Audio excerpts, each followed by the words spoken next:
Pyrford Marina has been here since the late 70s, early 80s when it was first developed, and it's connected to the River Wey navigation here at Pyrford in Surrey. This stretch of the River Wey navigation is what's called a canalised river, which means that it's above the natural level of the water and the surrounding area, which means that the bank of the marina, as the bank of the river, is actually artificially high with sheet piling and bunded sides. The advantage of this is that it's very little flooding happens here, because the flooding happens around the river and the navigation as opposed to in the river and navigation. The River Wey navigation is one of the oldest, in fact I think it's the oldest canalised river navigation in England, and you can navigate all the way down to the south end, or up at the top you can join the River Thames at Weybridge. On land locally we're in the middle of Surrey, which means that apart from numerous golf courses and nice sort of county towns and market towns, there's also just up the road the large Royal Horticultural Society Gardens at Wisley, which is a huge draw not just locally but nationally. At the moment we have about 172 boats moored in Pyrford Marina. We do visitor berths for an overnight or a week or a month, but predominantly our moorers are on annual leisure berths here. We can accommodate maximum size narrowboats up to 72. We can also accommodate wide beamers, but there is a height restriction on the River Wey, which means large Dutch barges and the like aren't able to get here.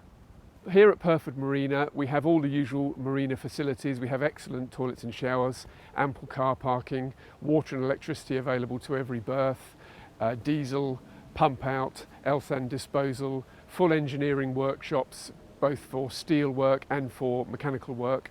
But most importantly we have a dry dock, which means that we can take boats in off the river and off the marina and put them into a dry environment for people to black them, repair them, welding, extensions, anodes, propellers, you name it. Yes, we have got exciting plans here at Pyrford Marina. Due to demand, the place is almost always full.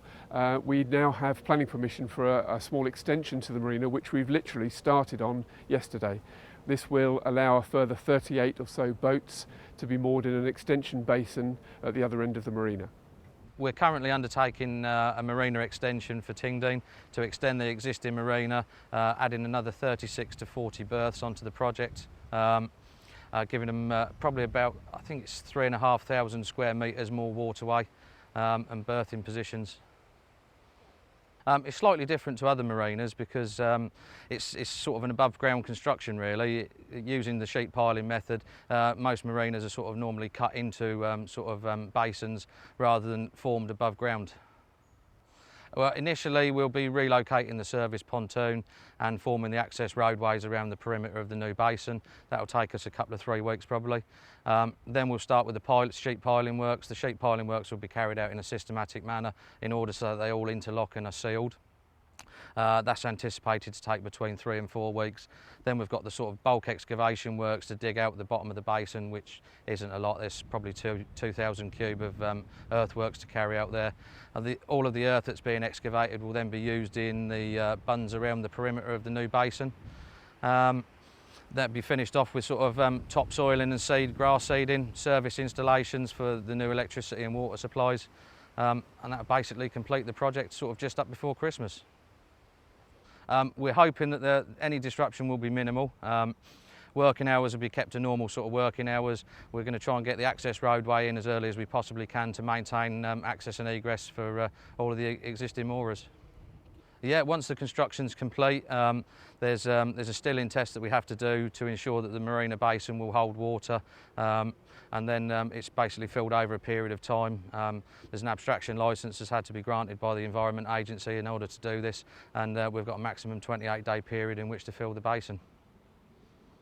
Pyrford Marina has been very popular for many years, so we're hoping that the extension that we're creating now will allow us to accommodate even more annual boaters as well as visitors, and obviously it will generate more work for the dry dock and the repair section here. Anybody who's interested in acquiring one of the new moorings in the extension basin here at Pyrford Marina can contact us simply by telephone or via the usual website.